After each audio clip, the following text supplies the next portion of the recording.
Hello, welcome to another Stat 510 video. This video we're going to discuss week 10. So that's this week. Okay, so basically this week is more or less just a continuation of last week. So unfortunately, just kind of the way the content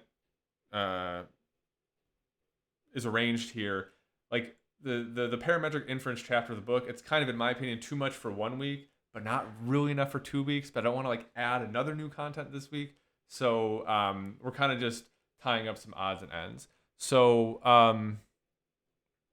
hopefully this week won't be too difficult. There's a few things I ask you to do on the homework that I don't necessarily directly talk about in the one sort of not super long video this week, but it's kind of an extra problem anyway. And you know, if you read the book like you're supposed to, you'll get the definitions you need to be able to do it.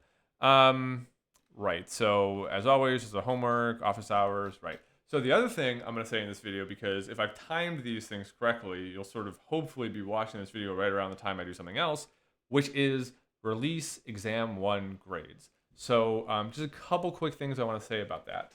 One is that the grade you see on Gradescope is not your official grade. On Gradescope, the exam appears to be out of 42 points, but I am modifying that to be out of 38 points. And to be clear, and this will come out in my announcement email as well, if you get 38 or above, your new percentage will be 100. I will not allow above 100%.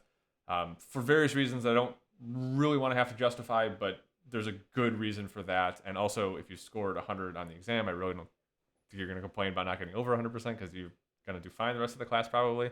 Right, so there's that. I think as you're watching this video, yeah, I already did. There's no way this would be wrong. Solutions to the exam have been posted on Compass. So head there if you want to see my solutions. If you have questions on any of the grading, feel free to ask. And in particular, if you want to dispute or challenge any of the grading, please be aware of the procedures laid out in the syllabus for how to go about doing that. And in particular, be aware of once my announcement email comes out about that, you have 1 week to discuss any of those with us.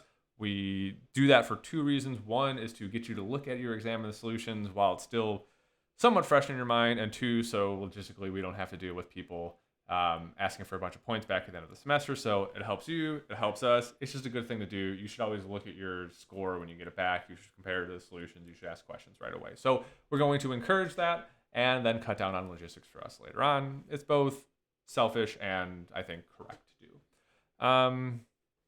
Right. Usual office hours schedule. I think that's about it. So yeah. I think that's all we need to talk about. So yeah, that's it. So as always, if you made it to the end of the video, good job, and I will see you in the next one.